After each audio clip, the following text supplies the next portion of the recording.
Let's say আপনি previously unofficial phone কিনে অনেক বেশি ঠকছেন, আপনার ফোনের ওয়ারেন্টি পান নাই। সো এখন আপনি আর আনঅফিসিয়াল ফোনের দূর দূরান্তেও থাকতে চান না, বাট এমন একটা অফিসিয়াল ফোন খুঁজতেছেন যেটা আপনাকে 30,000 টাকার রেঞ্জে S25 আলট্রার মতো বেজেল অফার করবে, মানে চারিদিকের বেজেলের কথা বলছি আর কি। দেন এআই ফিচার্স অফার করবে, যেটা অ্যাগেন অনেকেই আমরা S25 আলট্রার যেই ইরেজার টুল সেগুলো নিয়ে অনেক বেশি মানে সারপ্রাইজড অ্যান্ড এক্সাইটেড ছিলাম। একই সাথে ভালো বিল্ড কোয়ালিটি থাকবে, গুড ক্যামেরা থাকবে, সাথে একটা ওয়াইড অ্যাঙ্গেল অফিসিয়াল ফোনে, এবং ফোনটাতে সিলিকন কার্বনের যে লেটেস্ট টেকনোলজির ব্যাটারি সেটা থাকবে। তো এরকম একটা ফোন যদি আপনি কল্পনা করে থাকেন অফিসিয়াল মার্কেটে 30,000 টাকার রেঞ্জে, যেটাতে আবার মেমোরিও আপনার 8/256 বা মানে মিনিমাম 8 GB র্যাম এবং 256 GB স্টোরেজ লাগবে, তো সেরকম একটা ফোন অ্যাকচুয়ালি ইনফিনিক্স সম্প্রতি বাংলাদেশে লঞ্চ করেছে, যেটা তাদের নোট 50 সিরিজ, এবং তার একটা ফোন আমাদের হাতে এসেছে, এবং এই ফোনটা আমরা গত প্রায় 15 দিন যাবৎ ব্যবহার করছিলাম, এবং ফোনটা হচ্ছে নোট 50 প্রো। এটার আরেকটা প্রো প্লাস ভার্সনও রয়েছে, সেটা নিয়ে আমরা একটু আইডিয়া দেওয়ার চেষ্টা করবো আপনাদেরকে ভিডিও শেষের দিকে। তো প্রথমত এই ফোনটার বেশ কিছু ফিচার সত্যি বলতে আমাকে অনেক বেশি ইমপ্রেস করেছে, যখন আমি স্পেশালি কনসিডার করব যে অফিসিয়াল কোনো একটা মার্কেটের ফোন নিয়ে আমি কথা বলছি। তবে মানে এত ভালোর মধ্যে আসলে কিছুটা কর্নার কাট ডাউন তো প্রত্যেকটা ব্র্যান্ডই করে। তো এই ফোনের সোর্সের মধ্যে আসলে ভূতটা কোথায়? ওয়েল, একটা বড় ভূত আছে, সেটা নিয়ে আমরা অবশ্যই একটু পরে ডিসকাস করছি, বাট তার আগে আমরা একটু ডিজাইন অ্যান্ড স্টাফ আর বক্স কন্টেন্ট কী কী পাচ্ছি সেগুলো একটু দেখে নিই, কারণ বক্স কন্টেন্ট বেশ ইন্টারেস্টিং হয়ে থাকে ইনফিনিক্স ফোনে। তো বক্সের ভেতরে আপনারা আরেকটা বক্স পাবেন চিকন দেখতে, যেটার মধ্যে আপনারা পেয়ে যাবেন ইনফিনিক্সের এই 5000 mAh যে ম্যাগনেটিক পাওয়ার ব্যাংক সেটা। দেন ফোনের বক্স খুলে আমরা আরেকটা বক্স পাবো, যেটার মধ্যে আমরা পাবো একটা ব্যাকশেল কাভার, এবং এই কাভারটা কিন্তু টিপিক্যাল আমরা যে সিলিকন কাভারগুলো দেখি এই রেঞ্জের ফোনগুলোতে সেরকম না। আপনারা জানেন ইনফিনিক্স সবসময় কিন্তু কাভারটাতে একটু ক্রিয়েটিভ হয়ে থাকে, তো এটাতে আপনারা সেরকম মানে একটা কাভার পাচ্ছেন যেটা কালার ওয়াইজ অর্থাৎ আপনার ফোনের কালারের সাথে ম্যাচ করে আসবে। পাশাপাশি এটাতে কিন্তু ম্যাক্সেফ সাপোর্ট থাকছে। আর এছাড়া আপনারা বেশ কিছু পেপার ওয়ার্ক পাবেন, এবং সাথে পাবেন একটা গ্লাস প্রোটেক্টর, যেটা অবভিয়াসলি একটা ওয়েলকাম এডিশন, বিকজ এত নতুন ফোনে আপনারা হয়তো মার্কেটে গিয়ে সাথে সাথে এটার যেই ম্যাচ করা গ্লাস প্রোটেক্টর সেটা পাবেন না। দেন থাকছে ফোন, এবং আমাদের যে রিভিউ ইউনিটের কালার এটা হচ্ছে এনচান্টেড পার্পল। আর এছাড়া ফোনের ভিতরে আপনারা 90 ওয়াটের চার্জার পাচ্ছেন, কেবল পাচ্ছেন, দ্যাটস ইট। বাট এত কিছু যখন দিয়েছে একটা হেডফোন দিলে আর একটু ভালো হতো। এনিওয়ে, তো আমরা যদি ডিজাইনে আসি, ফোনটার ডিজাইন প্রথমে আমাকে যে জায়গাটা ইমপ্রেস করেছে তা হচ্ছে ফোনটা হাতে নেওয়ার পর আমি ফিল করলাম এই ফোনটার যে সাইড বাম্পারটা এটা কিন্তু ফুললি মেটাল বিল্টের, এবং এটা আপনি ধরার সাথে সাথেই ফিল করবেন যে কতটা প্রিমিয়াম ফিল আপনার হাতে দেবে। এবং এটা আমি আসলে সত্যি বলতে বাড়িয়ে বলছি না, প্রিমিয়াম যে কোনো ফোন যদি আপনি প্রিভিয়াসলি ইউজ করে থাকেন স্পেশালি মেটালের তৈরি, সেটা কিন্তু আপনাকে যে কোনো প্লাস্টিক বাম্পারের চাইতে বেটার ফিল দেবে। বাট স্টিল আমরা ব্যাক পার্টে দেখতে পাচ্ছি প্লাস্টিক, এবং এটা মানে প্রেস করেও দেখেছি আমি, খুব বেশি যে মানে নড়াচড়া করে বা অনেক বেশি ফ্লিমসি লাগে এরকম না, তবে ব্যাক পার্টটা গ্লাস হলে ডেফিনেটলি বেটার হতো। আর এছাড়া সাইডে আপনারা টিপিক্যাল সব জিনিসপত্র পাচ্ছেন, পাওয়ার বাটন পজিশনে একদম ঠিকঠাক রয়েছে, ভলিউম রকার রয়েছে, ওপরের পোর্শনে আপনারা সেকেন্ডারি নয়েজ ক্যান্সেলিং মাইক্রোফোনের পাশাপাশি পাচ্ছেন একটা আয়ার ব্লাস্টার, যেটা দিয়ে আপনারা এসি, টিভি এই জিনিসগুলো আসলে কন্ট্রোল করতে পারবেন। এছাড়া এটার যে স্পিকার, ডুয়েল স্টিরিও স্পিকার, এটা কিন্তু বেশ ইন্টারেস্টিং। এটাতে আপনারা JBL টিউনড অডিও পাচ্ছেন, যেটা বেশ ইনরিচ একটা সাউন্ড আপনাকে প্রোভাইড করবে ইভেন ফুল ভলিউমে। আর সিম ট্রেটা থাকছে বটমে, এবং এখানে আপনারা প্রাইমারি মাইক্রোফোন এবং টাইপ সি পোর্ট পাচ্ছেন, যেটা অবভিয়াসলি সাথে থাকা যে 90 ওয়াটের চার্জার সেটা দিয়ে আপনারা খুবই ফাস্ট চার্জ করে ফেলতে পারবেন। তো এই গেল ওভারঅল ডিজাইন। আর হ্যাঁ, এই ফোনটার যে থিকনেস সেটা মাত্র 7.3 millimetre, despite having a 5200 mAh battery. আর এটার কারণটা অফকোর্স শুরুতেই বললাম যে সিলিকন কার্বন ব্যাটারি টেকনোলজি তারা ব্যবহার করেছে, সো ব্যাটারির যে সাইজ ওভারঅল যেই ফর্ম ফ্যাক্টর সেটা কিন্তু অনেকটা শ্রিঙ্ক ডাউন হয়েছে, এবং এটার কিছু বেনিফিট রয়েছে আপনারা জানেন সেগুলো। আর ফ্রন্টে আসলে আমরা দেখতে পাবো সব থেকে সারপ্রাইজিং ব্যাপার যেটা আমার কাছে লেগেছে তা হচ্ছে এই ফোনটার বেজেল। এটা জাস্ট ফোনটা অন করার সাথে সাথে আপনার চোখে পড়বে যে এটার বেজেল, সাইড বেজেলটা কতটা ন্যারো। লাইক আমি যদি আমার iPhone 16 Proর সাথেও কম্পেয়ার করি, এবার কিন্তু সব থেকে থিনেস্ট বেজেল অফার করছে iPhone 16 Pro, যেটা 15 Pro থেকেও কিছুটা ন্যারো ডাউন করা হয়েছে। তো সেটার সাথে যদি সাইড বাই সাইড কম্পেয়ার করি, দেখেন এটা অলমোস্ট অন পার। বা আমরা যদি এই বছরের ফ্ল্যাগশিপ গ্যালাক্সি S25 আলট্রার সাথেও সাইড বাই সাইড কম্পেয়ার করি, যদিও ফোনটা এখন আমার হাতে নেই, থাকলে হয়তো কম্পেয়ার করে দেখাতাম, বাট অলমোস্ট কিন্তু কাছাকাছি মানে বেজেল এক্সপিরিয়েন্স আপনাকে দেবে। যদিও বাজেট রেঞ্জের ফোন কিছু জায়গাতে কর্নার কাট ডাউন থাকে, লাইক এটার যে কর্নার রেডিয়াস এটা অতটা রাউন্ডেড না, যেটা আমি হয়তো একটা ফ্ল্যাগশিপ ফোন হলে অনেক বেশি নিটপিকি হতাম, বাট এই ফোনে হলে সেটা আসলে অনেকটা ইনজাস্টিস হয়ে যাবে। আর বটম চিন এবং আপার পোর্শন একটু বড় মনে হয়েছে সাইড থেকে, বাট ওভারঅল আপনি যদি মানে দুই দিকটা খেয়াল করেন বা আপনি কোনো মুভি দেখছেন বা অন্য যে কোনো কাজের জন্য আপনি যখন ফোনটা ব্যবহার করছেন এবং আমার মতো আপনার ওসিডি রয়েছে, সেক্ষেত্রে আপনার এটা নিয়ে কোনো রকম সমস্যা হবে না। যদিও ফ্রন্টের যে পাঞ্চল কাট আউটটা সেটার সাইজটা একটু বড়, তবে এখানে তারা কিন্তু 32 মেগাপিক্সেলের একটা সেলফি ক্যামেরা ইমপ্লিমেন্ট করেছে, so this might be a reason. আর ডিসপ্লের ফিচার নিয়ে যদি বলি, এটা অ্যাকচুয়ালি তারা মানে 32,000 টাকার রেঞ্জে যদি আপনি আনঅফিসিয়াল মার্কেটের ফোনের সাথেও এটাকে কম্পেয়ার করেন, আই থিঙ্ক এটা একেবারে হাড্ডাহাড্ডি লড়াই করতে পারবে, বিকজ এটাতে 144 হার্টজের একটা ডিসপ্লে তারা দিয়েছে, যেটা আবার 1 বিলিয়ন কালার শো করে, অ্যামোলেড তো অফকোর্স। পাশাপাশি এতে যে এইচবিএম ব্রাইটনেস সেটা আপনারা পাবেন 1300 নিটস, সো আউটডোর ভিজিবিলিটি নিয়ে মেজর কোনো ইস্যু নেই।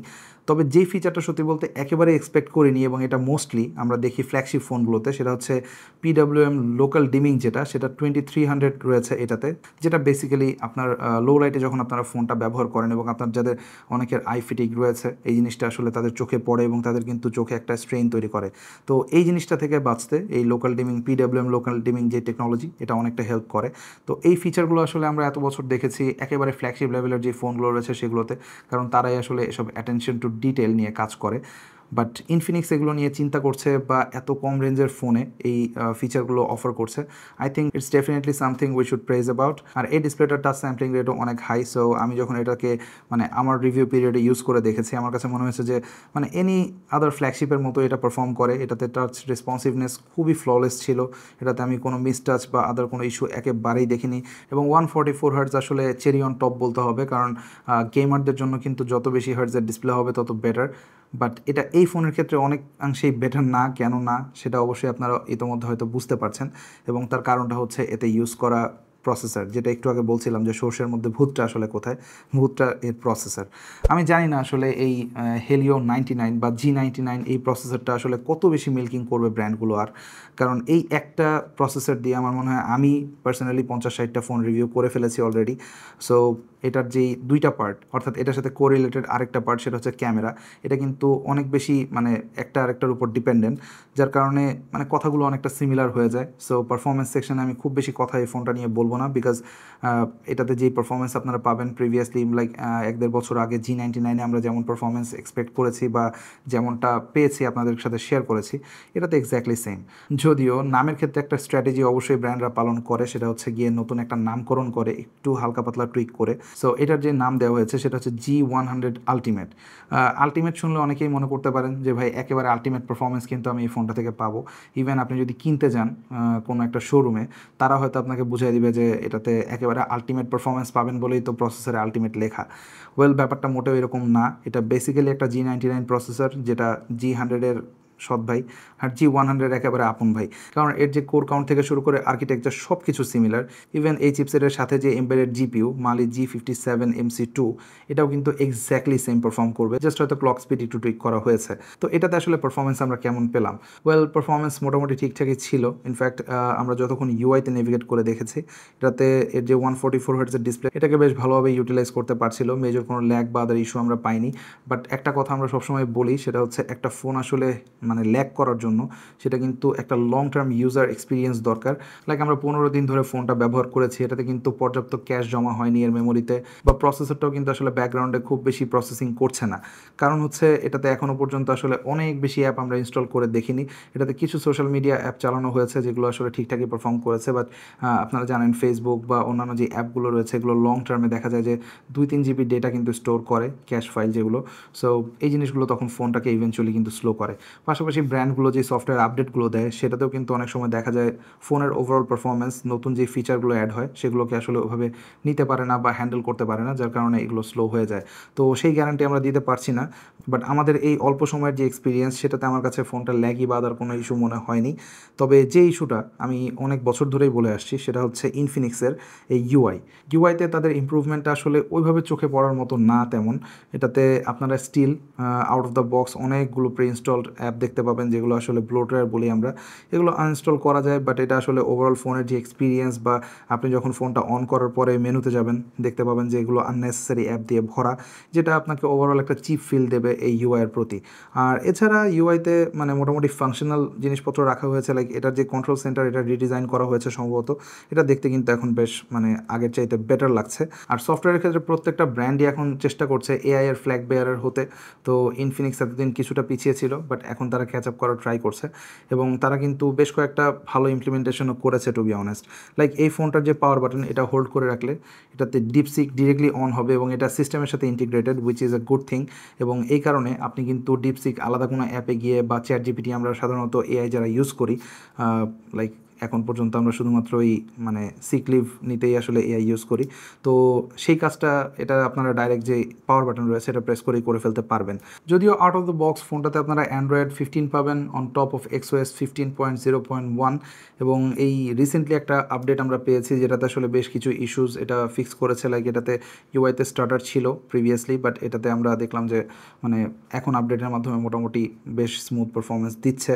আর আরেকটা জিনিস আমি যেটা মেনশন করতে ভুলে গেছি, এই ফোনটাতে ফর দ্য ফার্স্ট টাইম আমি কোনো ফোনে দেখেছি, সেটা হচ্ছে এটার পেছনে এখানে একটা মানে ক্যামেরার মতো জায়গা দেখতে পাচ্ছেন, এটা বেসিক্যালি ক্যামেরা না, এটা কিন্তু heart rate and SpO2 sensor, যেটা আমরা সাধারণত এতদিন স্মার্ট ওয়াচে পরে ঘুরেছি, এটা এখন তারা ফোনের পেছনে ইমপ্লিমেন্ট করে দিয়েছে এবং এটা দিয়ে আপনারা আপনাদের হার্ট রেট অ্যান্ড SpO2 এই দুটো মেজার করতে পারবেন।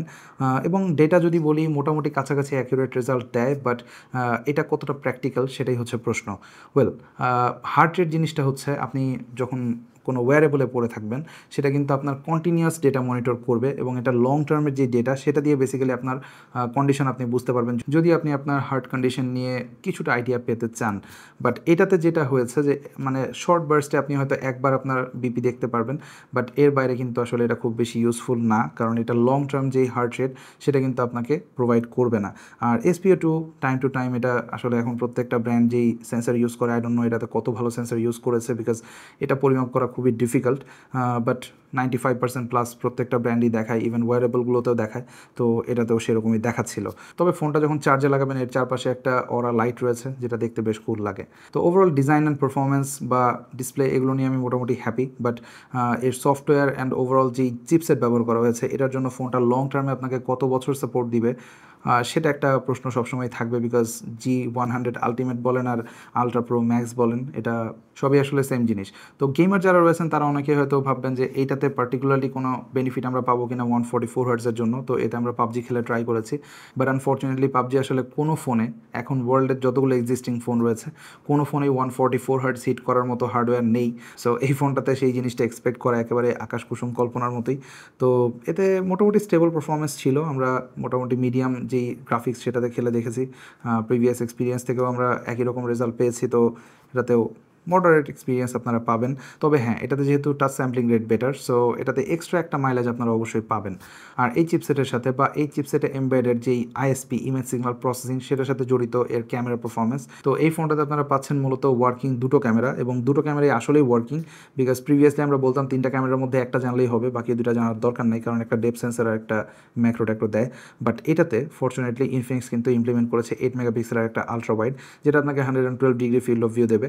আর প্রাইমারি 50 মেগাপিক্সেলের ক্যামেরা রয়েছে যেটা OIS। এই ব্যাপারটা কিন্তু নোটেবল, বিকজ এই বাজেট রেঞ্জে আমরা বেশিরভাগ সময় দেখি EIS দিতে, স্পেশালি ভিডিওর ক্ষেত্রে, ফটোর ক্ষেত্রে কোনো কিছুই থাকে না।